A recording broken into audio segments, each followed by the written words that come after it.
All right, y'all, we got JCS, Yeardley's ex-boyfriend. Y'all already know what time it is, man. Let's get into this one. Let's get into it.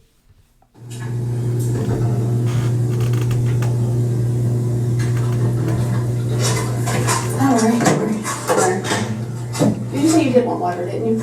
It's okay. Yeah, grab me some water real quick. I'm gonna get some stuff in here. That's my card. I know I introduced myself to you at your house, but my name is Lisa Reeves, okay? And I am a detective here at the Charlottesville Police Department. Okay. So before I want to talk to you, I want to make sure you do understand your rights, okay? And that way I can explain to you what's going on and all that good stuff. You understand? You understand that? Okay. Today's date is May 3rd, 2010. The current time is, all right, your first name is George. Yes. George.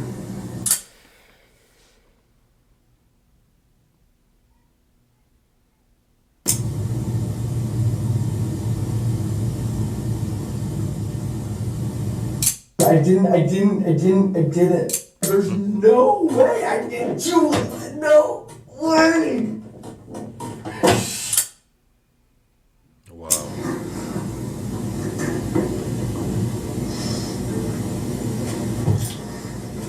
Why did you guys come in and say you were searching for an assault? I never said anything about an assault.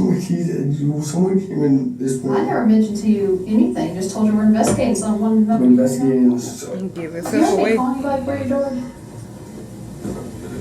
It's an interesting concept to think of how you might respond to what would normally be an easy question, Right. especially during a circumstance where it becomes a terrifying dilemma. We ask that you contemplate this question while you put yourself in George's position, but not before you grasp the context of what brought him to this moment.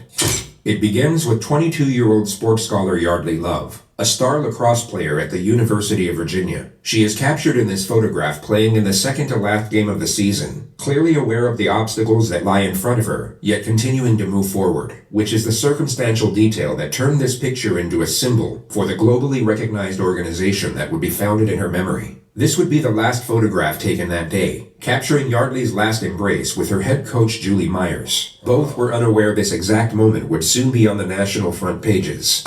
On May 3rd, 2010, at roughly 2:15 a.m., Yeardley's roommate returned from a night out to their off-campus apartment. Upon entering, she saw that Yeardley's bedroom had been broken into, at which point she rushed inside to find her unresponsive on the mattress. She had blood coming out of her nose and severe bruising across the right side of her face. But the most alarming thing was that she wasn't waking up. Her friend called 911, who instantly guided her through the steps of CPR, which was then taken over by paramedics who arrived on the scene 4 minutes later. But their attempts at revival were unsuccessful, and Yeardley was pronounced dead at exactly 2:47 a.m.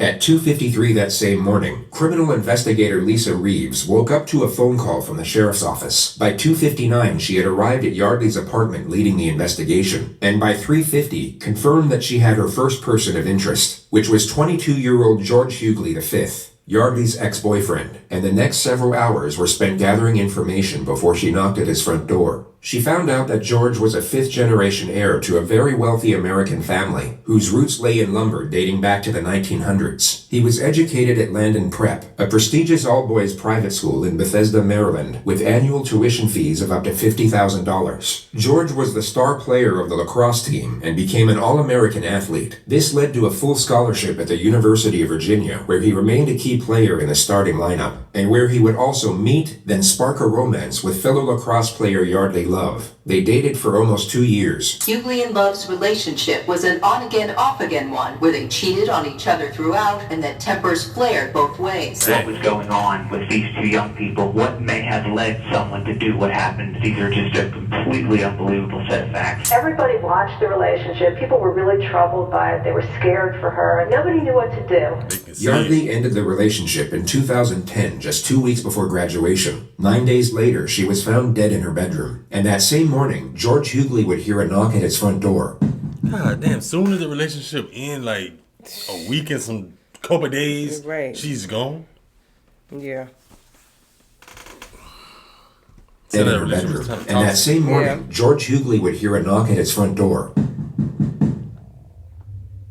He opened to Detective Lisa Reeves, who was dressed in civilian clothing. She introduced herself as a police officer, but mentioned nothing of the crime. She simply stated that she was conducting an investigation that could benefit from his presence at the sheriff's office. George's response was to lethargically put on his flip-flops, then walk over to the passenger side door of her unmarked police car and let himself in. Somewhat bewildered, Lisa got in and drove them to the police station a few minutes away without talking. It was around then when she noticed bruising on his knuckles and cuts on his forearm, at which point George was no longer a person of interest. He was the prime suspect. Okay. Yeah. So that's why he acting like that inside there. Crazy. Alright. You say you did want water, didn't you? I know I introduced myself to you at your house, but my name is Lisa Reeves. Today's date is May the 3rd, 2010. The current time is, I can't tell now, 7:52, okay? Drama papers too. What's that? My drama papers still right now. We don't worry about no First name drama is paper. George. Yes. Right away, you'll come to notice that George is oblivious to the gravity of the situation, and it would be very safe to assume that he at this moment is unaware that Yeardley has died. He seems to believe that he's in as much trouble as he would be sitting in a principal's office, perhaps for getting in a fight at class or on the lacrosse field, and the sooner he provides a sanitized version of the truth, the sooner he'll get to go home. This, of course, ties in perfectly with the interrogator's opening strategy, which we've labeled warmth for the sake of this video. She will downplay the severity of his situation to a considerable degree, while maintaining a friendly temperament with a sympathetic undertone. She needs the suspect to feel safe and secure for the time being, as the less cautious he is, the more information he's likely to give away. Then as soon as he locks himself into one particular storyline, the pressure can commence, which often leads to a suspect being laden with panic and contradictions. Before we ask you any questions, you must understand your rights. You have the right to remain silent. Anything you say can be used against you in court. You have the right to talk to a lawyer before questioning and have one present during questioning. If you cannot afford a lawyer, one will be provided for you. And if you're willing to talk to us now, you have the right to stop talking anytime. George has two options here. Option one is to remain silent, then allow his father to get him the most expensive attorneys in the country. He would then have years to examine the evidence, evaluate the many options available, and then construct the most self-preserving storyline with world-renowned experts in criminal defense before they present it to a jury. Unfortunately for George, he takes option two. But before he does, rewatch the flawlessly reassuring manner in which he's given the final piece of the Miranda warning. And if you're willing to talk to us now, you have the right to stop talking anytime. Got it? Yep. Awesome. Just need your signature there, that you understand your rights and are willing to talk to us. And the time now is 7:53. All right. Let's kind of start. I'm going to kind of ask you some questions, and like I said, we'll explain things a little bit later. Tell me about your day yesterday. Played golf with our parents. It was a father-son. Good event. I went to dinner with my dad and my two buddies, and then went home, went to the bar for like a little while. Then I went over to talk to Yeardley, and Who's Yeardley? Yeardley is my former girlfriend, Okay.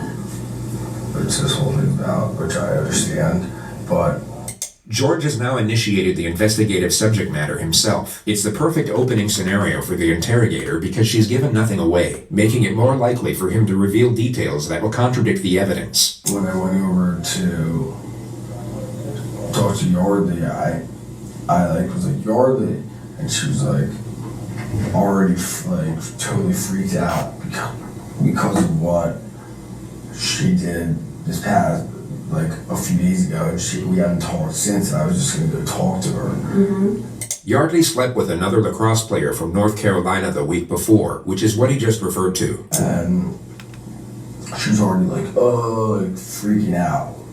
You can't come in, you can't come in. And I was like, I'm just trying to talk to you. The investigation team obviously had no way of knowing this, and George has now confessed to the crime of second-degree trespass. More importantly, however, he's just confessed to initiating the supposed confrontation. He now can't say that he was somehow tricked or misled into that situation. That's how sometimes you just gotta let people talk. Just sit back and just And let them talk, act like you don't know nothing. let them ramble. Mm-hmm. That's what and that's doing. what you're doing. Exactly. Giving stuff away. He knowingly stepped into it, and the critical fact he can actually recognize and remember this will be used against him repeatedly in the future. And like she like started being like getting like all like, you know, like really like defensive. She was already like on the defensive edge, and like I was like, listen, I'm not here to like, I'm just here to talk to you. And she like got all like sat up, like her bed's against the wall, like if it was in this corner, she was like up against the wall, and I was like we were sitting there talking, and like she started being like you know, like getting like all like aggressive after this. And so I was like, all right, like chill out, like, and shook her a little bit. So just to recount what George said over the last 47 seconds, Yeardley was defensive. While being in a defensive state, she backed up against the wall. She then became aggressive. George's response to this supposed aggression was to initiate physical contact. And she started being like freaking out, and I was like, listen, I'm not like here to do anything, I'm here to talk to you about everything that's ensued in the past week.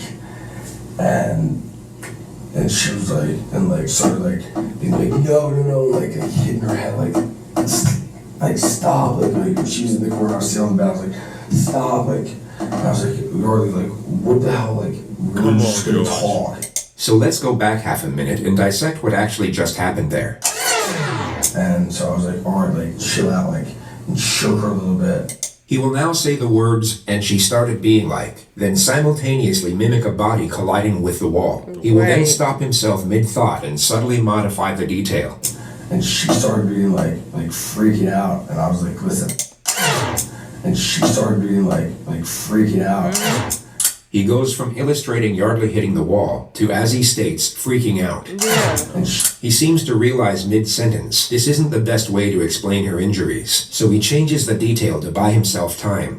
Yeah. And she started being like freaking out, and I was like, listen, I'm not like here to do anything, I'm here to talk to you.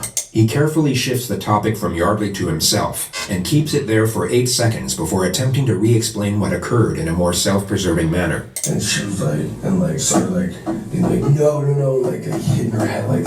No jury on the planet will believe that Yeardley was voluntarily slamming her head against the wall with enough force to cause fatal brain damage. All George has done here is give away the fact that he knows Yeardley has sustained some type of head injury, and now lied on record about how it was inflicted. I was like, Yeardley, like, what the hell, like, we were just gonna talk, and like, it was not at all like a good conversation, because that's like, she was already like freaking out with just even seeing me there. You tell a story like a child. Right. Okay. What happened next? What happened next, and she just kept hitting her head against the wall while she was sitting on the bed, and I was like, and I grabbed her and I like shook her, I was like, stop, like, we need to, like, and looked at her, I was like, we need to like talk about this, and like, I mean, I was holding her arms and stuff, but like, I never struck her, I never like hit her like in the face or anything. I was just like, we need to talk, and she was so like, oh, I don't know what's the word, like, you know, Like what? Yeah. flopping a fish out of the water, like so like Squirming. all this. And I was like, listen, like, I'm not here to like fight with you or like do anything, like, here to talk to you. And like, and she's like, no, like, get away from me, you have to leave, like, all this stuff. And I was like, all right, like, fine, like, but like, I want to talk to you after all this. And like, I was like a little bit persistent because of the situation, you know, my former girlfriend who something happened last week, you know, and I was like, all right, like, well, so we were like talking over there, and I mean, somehow we ended up, somehow I was resting her on the floor, and I was just like, stop, and I was holding her. I was holding her. I was a little bit persistent. I was wrestling her on the floor. All further evidence that designates George as the aggressor. He's completely shut down his ability to argue any sort of self-defense claim. And then the conversation, I could tell, was just like, it was not going anywhere, and nothing was happening, and she like went back to bed, and I left, and I went back home. So after all that, she just go back to Go make the bed. Phase 1 is now complete. The suspect has unknowingly locked himself into a storyline that will put him away for a very long time. Terrible. The risk of him shutting down or requesting a lawyer is no longer a primary concern. So the interrogator will now increase the pressure. She will confront him on certain elements that she pretended to overlook before. And the ideal scenario is to cause just enough panic so that he backpedals on previous statements and contradicts himself. All right, so you go over there, knock on the door. Her front door was open. Her room door was closed. I knocked Yeardley, she heard me open the door and went in. All right, went in where? To her room. All right, straight to her bedroom. Straight to her bedroom, yeah. I mean, How'd you get through the door? her door or the front door? Her door. You gotta think about that. Actually, it might have been locked. Oh, this. Yeah. Actually, yeah. Just be honest. Actually, it's locked. Actually, it was locked, yeah. Because I think I put a hole. Yeah, you punched a hole through the door. You punched a hole. Why? Yeah, I used to have that, yeah. So don't that sound like you already went in there aggressive? Bust a hole in the door and you went in there. Doing whatever you been doing in there? You went there just to talk and she just started freaking out. So if you was going to her place to talk, why would you punch a hole through the door? And that instead of just knocking and she didn't answer, just you could have leave. But yet you punched a hole through the door. Interesting. Why'd you do that? Well, I guess, yeah, once I was in her room, she was very scared, I talk to you, all this stuff. And she was very very on edge, Who I don't wouldn't want be? to talk, I don't want to talk, I was listen, what you pulled last week was outrageous. I just want to talk to you. Why'd you push into it then? Yeah. A very unusual time to interrupt a suspect in such a contentious manner. He was giving away self-incriminating information that could be used to establish a motive. He was doing exactly what the lead investigator wanted. But Detective Ed has now stopped him in his tracks. It's a reckless maneuver at this point in the interrogation, which Detective Reeves is no doubt conveying at this moment through nonverbal communication. She now has to let the suspect respond as to not undermine their position. Because I want to talk to her. Detective Reeves will now bring his guard back down through a reassuring tone and gently guide his train of thought back to his grievances with the victim. She pulls this off in 3 questions. All right, well, continue on. That's fine, continue on. So you're talking to her and she doesn't want to talk to you? Not really. I mean, and we talked though, but there's parts where we were talking and then Do you know what you're talking about? I mean, about so many different things. Okay. Like what? Okay. Like what she did last week. Went to Carolina. She went to Carolina and hooked up with someone Sunday when we were still trying to figure out things. And I was over there to talk. I was this is outrageous because I was trying to make everything better, and then she was very defensive because she knew how upset I was because I've told her through emails how upset I was about what she did. And so I was and I sat on the edge of it. I was listen, I want to talk to you. What you did was bullshit. That's not okay. And I was just and she's not she's sort of. What are you saying? Everything that she did to the back burner and talking about trying to put everything that she did wasn't important. It kept going to the point where she I was listen we have to figure out what's going on. And she was I'm not talking to you. And then she pushed me get out of here go. And I was no. And I was be we have to talk get when you're doing that, what are you holding on her? On her arms. On her arms. Slamming her head. Shoulders, yeah. Shoulders. Be come on, and she that's when she was wiggle and get away and hide get in the corner really aggressive defensively almost. And And then she ended. I think she was back in bed, and I left. I was like, oh, this is not going anywhere. How'd she get back in bed? We were like wrestling, and we stood up, and I tossed her. I pushed her onto the bed. I was like, go to bed, This dude is He's a terrible liar. Crazy. He's a terrible liar. And so it's funny. It's like, what? You fighting with somebody or whatever like that. She's most likely scared for her life. Exactly. He's beating her and acting crazy. Oh, she's just gonna go to bed and go to sleep, and then he's just automatically just leave. Right. He's just gonna leave him in the house. Toss her in the bed, but I thought at first he said something different, right? Yeah. He said she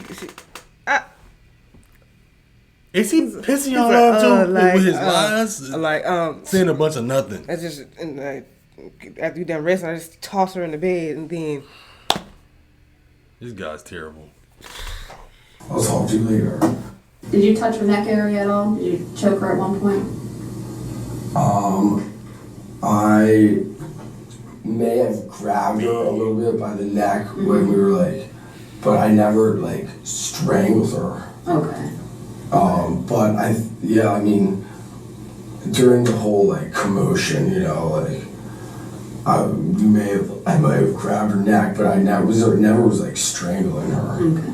More detail that was unknown to the investigation. The fact that he grabbed her neck can now be used as evidence. It paints a more frightening picture of the incident with relation to the suspect's aggression toward the victim. This was an extremely damaging revelation for George's defense. The discussion moves to the moment he left, and George admits that he took Yeardley's laptop. Why'd you grab her laptop? Because I was so pissed that she wouldn't talk to me. I was like, I don't know. I took it almost as collateral, I guess. I don't know. It's not reasonable logic, but Right. Okay. I don't know. Did you take anything else besides the laptop? No. Nothing? No. I mean. Alright. So when you left out of there, I mean, you saw that she was bleeding on her nose. She's now about to ask a question with the same implication for a second time. Notice what occurred the first time. Did you go back and check on her at any point? No, I did not. Okay. Did you try to call rescue or anything, make sure she's alright? No, I did not. Why? The face of bewilderment, if there ever was one. It's very strange that he's so taken aback by such a question, especially when you take into account the possible outcome if he had actually called for help. One medical expert revealed in the courtroom for the very first time that following Yeardley Love's brutal beating, had George Yeardley or anyone else called for help, she might have survived. I didn't think it was I didn't think that she was Was what? in need of going to the emergency room. She just got blood. What do you think that? I don't know. I mean, Did you say when you were, and correct me if I'm wrong, when you were shaking her head was hitting the wall? Well, that was in the beginning. That was initially when I walked in. She was up in the corner, saying, get out of here, like this. Mm-hmm. At any time when you were shaking her, did her head bang the wall? Put yourself in George's position and imagine Yeardley had in fact self-inflicted her injuries. You would perhaps say something along the lines of, absolutely not. I wasn't hitting her against the wall, but when she's sitting there in the corner of if it were like this, and I'm already and I was what the fuck was that about? It's such bullshit that you do that. It's such a bullshit move. What are you doing? Like that. Okay. She has a pretty good knot on her head. That's why I'm asking how you can explain how that would have happened. I mean, I don't even know when a knot. I mean. On the side of her head, she's been hit pretty good right there. So I'm just trying to figure out, did you hit her with something? No. Was that I never touched her or struck her or anything. Well, you touched her. You had your hands on her. Exactly. I said never struck her. Okay. So I'll go through this one more time, make sure we're on the same page. So you're pretty pissed at her from a week ago for sending you text messages. Do you have those text messages where she says she, You got as you put it, fucked somebody? You got it. I actually might have those, yeah. All right, you got your phone with you? Yeah. And let's pull it out quick. Let's see if we can see those. The next moment is fascinating because it symbolizes how drastically George's life is about to change. The interrogator will invade his personal space to make sure he's not deleting anything from his phone. Soon after that, she will take the phone out of his hand and place it on the table. Actions that would be completely unacceptable in almost any other circumstance. Yeah, get up in there.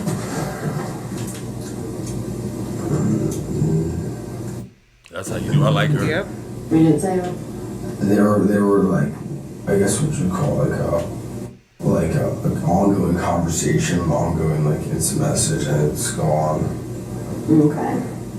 I'll leave that one. I'll leave that right in front of her. All right. Let's talk about how you entered. Yeah. Yeah, I mean, Because to have put your fist through the door. no, it's she had actually my been leg. I'm pretty Your sure. leg? Because I'm about to that's kick how I that. like this. You kick Yeah, that. you're right. That was your leg. Yeah. How'd you get all the bruising on your hand then? This is all from the cross. This is all. That's pretty fresh right there. Yeah. This is all from my lacrosse game on Saturday. On See, I got my Saturday. arm. You can see where my armpits are. Mm-hmm. Right here, and my gloves right here, and that's. Even right there, I thought you wore those padded gloves. This is Lacrosse. all. This is all the difference. This is all from lacrosse. And that's. I got whacked here. I remember, 100% got whacked during the game when I was trying to kill the clock. Mm-hmm. When you have her and you're shaking her, did she scratch you anywhere? No. No. No. She's a little girl. She's tiny. Yeah, she not. Yeah, No, she grabbed. She didn't She didn't scratch try me. to hit you or anything like that. No. Okay. So you kick in the door. Yeah, Go in. that's how I got. Yeah. Okay. And then I stuck my hand through and unlocked it and went in there and Okay. everything else is for you. The detectives leave the room for roughly 3 minutes. When they return, it appears Ed is given the chance to lead with a few of his own questions. I know we touched about what happened last night, but set it up for me, lead it up to me a little bit here. Why did you guys break up exactly? Why?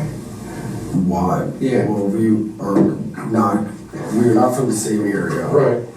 And she wants me to New York, and I'm not exactly sure what I'm doing yet, but I'd like to move to San Francisco. Why'd you take her computer? I don't know. I have no idea. Maybe because there's evidence on the computer of emails that you sent No, her? there's no. I mean, Right. you can read all the emails and everything back and forth. Detective Ed now asks George if he held Yeardley down on the bed. He's trying to subtly set the grounds for an argument of smothering, which isn't a terrible idea, but would be disproven by the autopsy regardless. No. Did you fall down on top of her? Rest on We the were bed? wrestling on the ground for like a little Did bit. you wrestle on the bed at all? No, I never I shook her. No, I mean just kind of hold her down until she calmed down on the bed. No, if anything that if anything that would have been like on the floor, when we were on the floor, when her nose started bleeding, we were like wrestling around, and that's when her nose started Was it bleeding. pretty noisy when you all were wrestling around? No, I Was she mean, screaming? no, Don't say nothing. no, she was not screaming, actually. I mean, if I'm cracking my head in the wall, I would just smile. Yeah. Yeah, no, I mean, she was not screaming. Yeah. She should have been, probably, I mean, maybe. Yeah. She What? should have been, probably, I mean, maybe. Probably, I don't know. Why do you think she should I have? don't know. I mean, well, she was screaming when I first came into the room. She was like, "No, I'm not talking to you. Get the fuck out of here," and all that. But This dude. At any point, before you said you and this was your words, you said you tossed her on the bed and then you left. yeah, All right. At any point before that, did she lose consciousness? no. Okay. What happened after you tossed her on the bed? Did she move? Talk about, say something? I mean, I literally tossed her out and turned around and Tossed her on the ground or tossed her on the bed? bed and Tossed her on the walked bed. out Just- the door. Okay. Toss somebody in So the when bed you and tossed her leave. back on the bed, in your mind she's bleeding. You said she was bleeding out her nose, and you didn't feel like you needed to call rescue Help. after that, after banging her head and No, shaking her and blood coming out her nose on the floor. No. Huh? There's nothing about You missed anything that you want to ask him right now? There's nothing about going get anything. They're going, I don't know why I took the computer.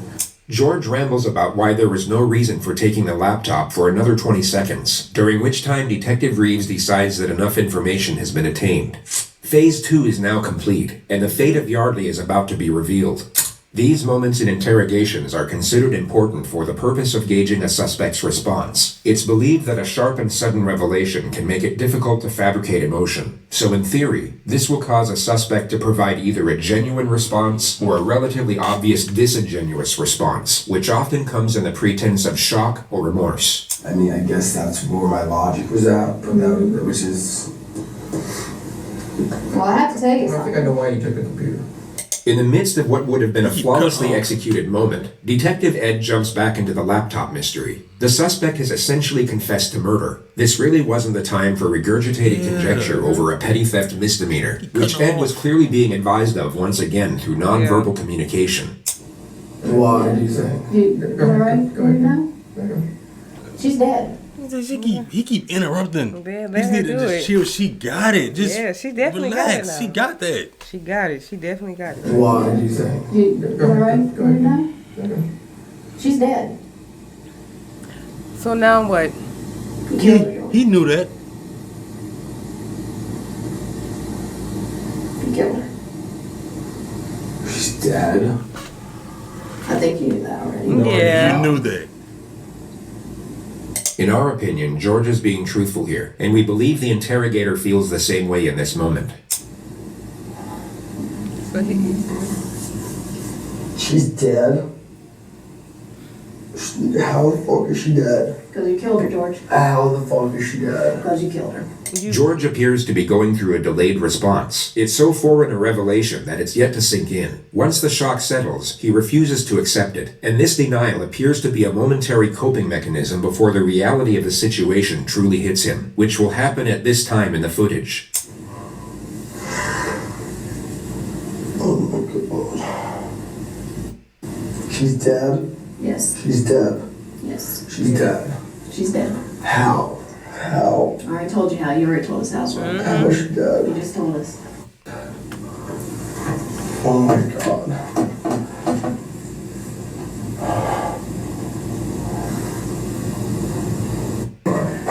You went in there to talk with her, but it got out of control, right, George? The detectives will now add further pressure to keep him talking. Suspects will often divulge information in these moments in the panicked attempt to save themselves, and in doing so can shut down a more credible storyline they haven't thought up yet. The alcohol got a hold of you. You kicked in her door. She started to fight with you. You punched her in the head. Or you cracked. She's not dead. You cracked her head. dead. You She's cracked her not head in dead. the window or in the wall. not dead. She is. She's not I dead. ain't BSing you right now. It's serious. I want to see her. She's George, not look at dead. me. George. She is dead. You were not here to dance with us. Exactly. You're here because she's dead. The alcohol. You know what, George? He seemed like a drunk. Like he, I didn't. I don't believe that she's dead. How did you? I don't believe that she's dead. I don't believe that she's Did you dead. punch her? Did you hit her? How? with There's a hand? no way she's dead. She's not dead. I never did anything. I did not. All right, let's calm down. I did not like hurt her. Like she's not dead. No.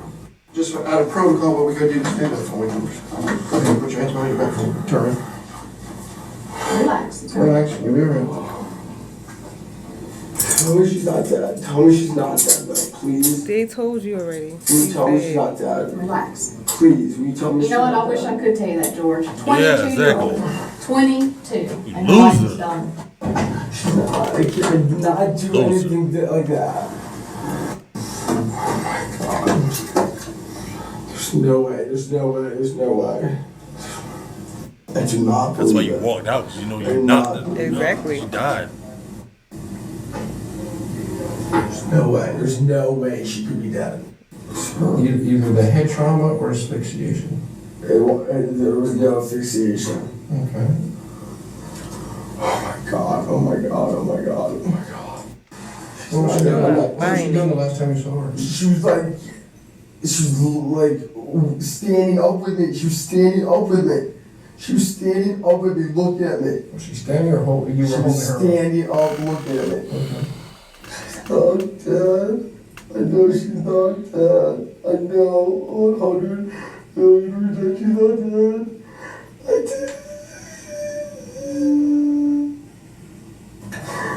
You cannot be dead. No, He's trying to make himself believe that. Right. It did not. It didn't. And she's like, no, like, get away from me. You have to leave, you have to leave. I was like a little bit persistent. I mean, She's screaming? she should have been. I didn't kill her and leave. I didn't just, oh my God. I didn't kill her. I did not kill her. I did not kill her. So I did not. That's why he There's just left. no way I didn't do it. No way. No way.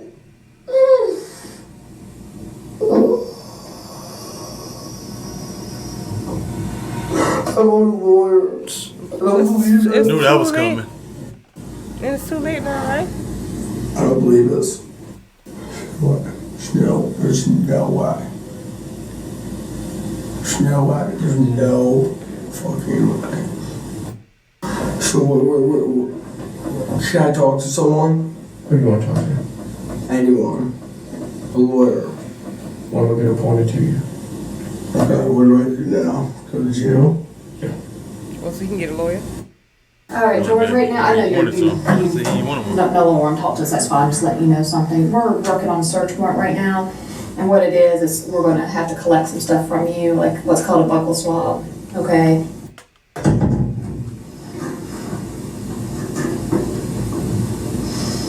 Reality about to really hit.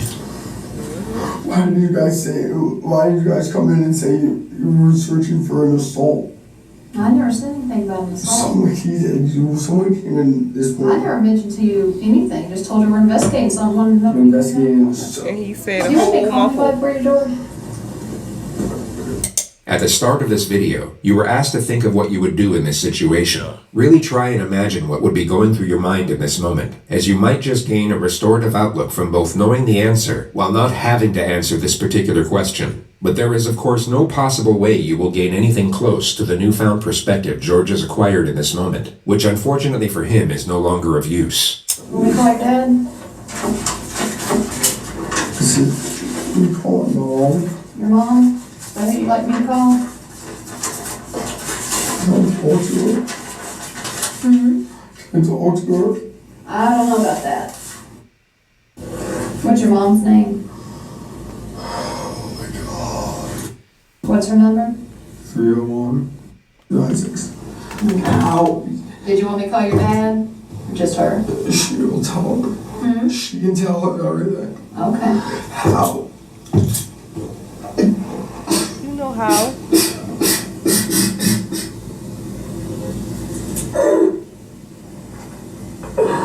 You've been though. That's why you had that made up story. There's no way she's gonna be dead. Terrible made up story, too. No Right. way.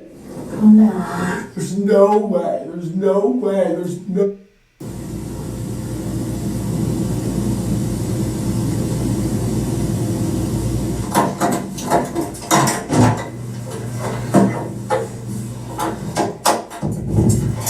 George, go ahead, put your foot down. Yeah. These next few moments are a turning point. The leg irons seem to initiate a shift in his constitution, and his denial will completely cease from this point forward. He will continue to ask why and how, but he will no longer reject the severity of what is happening. Oh my God.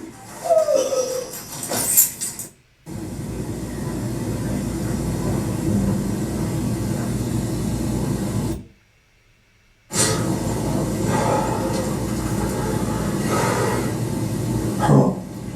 Heck of a day, bud.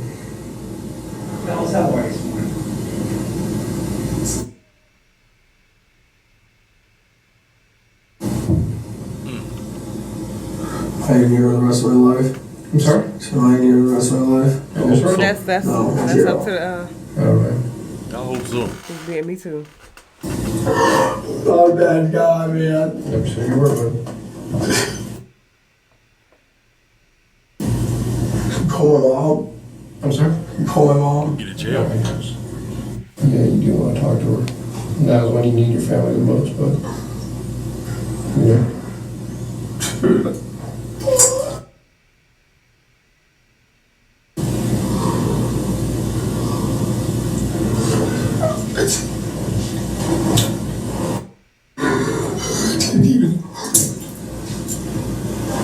Do you even remember? I was intoxicated when you was doing I'm about to that. just say that. Real intoxicated.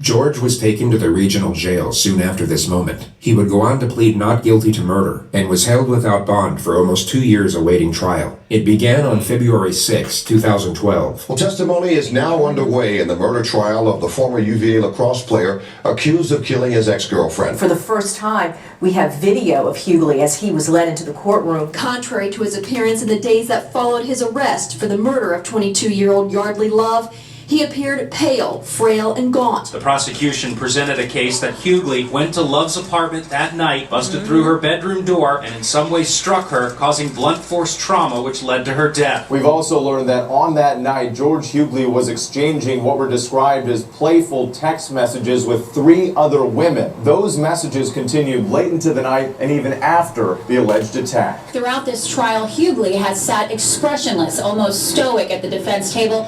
All of that changed today. As this police interview was airing, Yeardley began crying, was often pinching the bridge of his nose with his hands and looking down as he listened to the sound of his own hysterical voice. I did not kill her. I did not kill her. I did not. In court Tuesday, Yeardley's defense faced an uphill climb. The most riveting testimony came from former UNC lacrosse player Michael Burns, who testified that one time while visiting UVA, he heard some yelling for help from Yeardley's apartment. When he opened the door, he said he found Yeardley with his arm wrapped around Love's neck, choking her. Yeardley then let her go, and she ran out of the room, crying. A variety of medical experts took the stand this Wednesday, and they all seemed to agree that Love's death was the result of blunt force trauma to the head. This was followed by highly distressing witness testimony from Yeardley's neighbors. The noise was so loud, this was such a violent death that they heard it downstairs, 2 separate witnesses, and it sounded like a stereo crashing to the ground. And it certainly didn't help that the jury knew that she was alive for 2 hours before she died, indicating that if George Yeardley had come to his senses, he could have gone back there, called 911, and possibly saved her life. Still, the driving argument for the defense is that George Yeardley never intended to kill. They say this was all a tragic accident, that he does not deserve a life sentence, but instead a lesser charge and a second chance. What? Guilty of second-degree murder, and you will hear the sentence momentarily. A 26-year prison term came down. George Yeardley was brought to court to hear his lawyers plead for the judge to cut in half the 26-year sentence recommended by the jury. Judge Edward Hogshire did trim it back, but by just 3 years. The jury in this case recommended 26 years. The judge changed it to 23. Probably a small difference, but why would he do that? It's surprising, isn't it, considering this is a woman who was beaten to death in her own bed. We think that George was convicted of a crime inconsistent with the facts, and he received a penalty inconsistent with what the evidence would require. There are no winners in this case. With credit for the time that George Yeardley has already served in jail, and if he gets time off for good behavior, he could be out in 18 years. And the family for Yeardley Love has put out this statement saying, "We find no joy in other sorrow. We are relieved to put this chapter behind us." As for George, he was incarcerated at the maximum security Augusta Correctional Center for 10 years, and has since been transferred to a prison work camp in Richmond, where he's expected to serve out the rest of his sentence. The present consensus in the media is that George had no intention of killing Yeardley, but that his 23-year sentence is still appropriate, if not lenient, and that him being drunk to any degree at the time of the murder is not an excuse, nor does it lessen the culpability of his actions to any extent. He'll be released at the age of 45, meaning he will have the second chance at life Yeardley was never afforded. You can decide for yourself whether he deserves it or not. Hell no. No. He don't deserve nothing. He don't deserve no second chance or nothing. She, like they say, she didn't. She can't have no second chance. She can't. She can't come back. Those people who be changing the sentencing and the judge doing that, what that should happen. How I feel should happen to somebody that they love, somebody in their immediate family. And see where you feel the same way if they give them less time or don't give them life or whatever like that in there. Like, why be pissing me off. That boy beat her to death. Even if he didn't mean to do it, he still went in there and beat her. Yeah. That's crazy. He shouldn't. He don't deserve a second chance to get out and do it again.